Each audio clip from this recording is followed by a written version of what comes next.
This is the story of Hatupatu and the Bird Woman.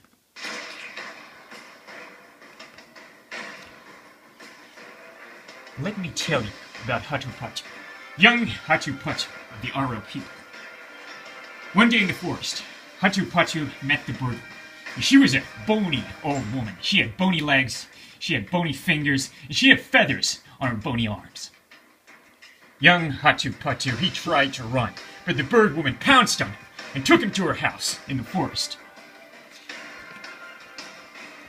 It was a broken-down house. The broken-down roof was full of birds, and the broken-down walls were full of lizards, and they watched Hatupatu with evil eyes.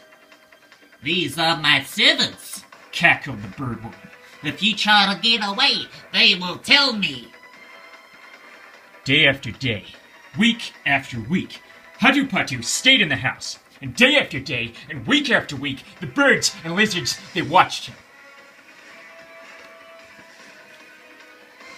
One day, the Bird Woman said to Hatupatu, "I'm going on a journey to a far-off forest. Stay in my house while I am gone, and if you go outside, my servants will tell me, and I will come back and I will punish you."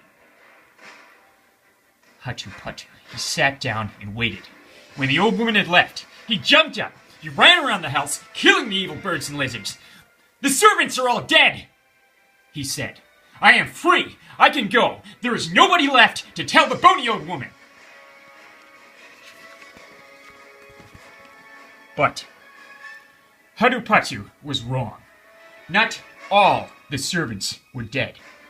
One small bird had been hiding in the roof, and now it flew away, and it was screeching, "He's out! He's out! Hatupatu is out!" "Aye!" screamed the Bird Woman in a great fury, and she came back. She came back to hunt for Hatupatu. She flapped her bony arms, and she swooped through the forest, and the small bird was at her side.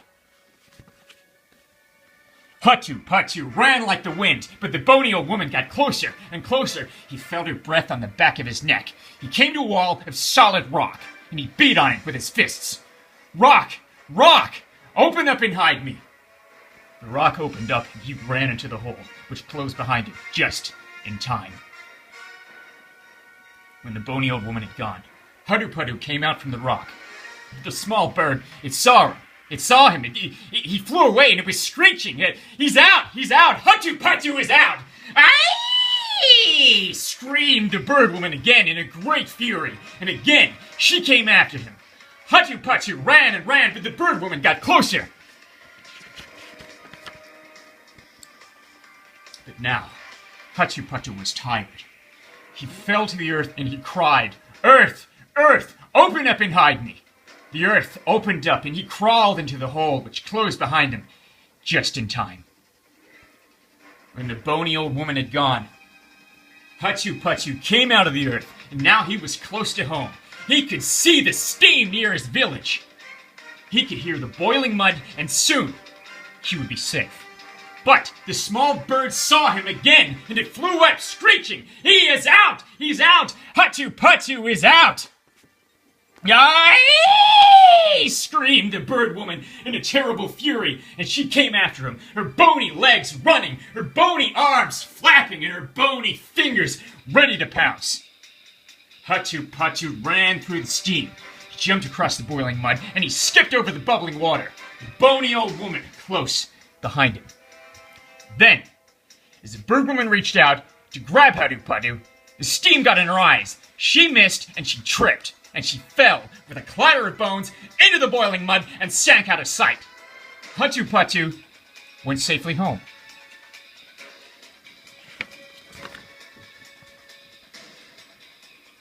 That was the end of the Bird Woman, but it was not the end of the small bird. The Arawa people gave it a name for telling tales. Miro, Miro, they called it. And even today, you can hear the Miro Miro calling, "He's out! He's out! Hatupatu is out!" The end.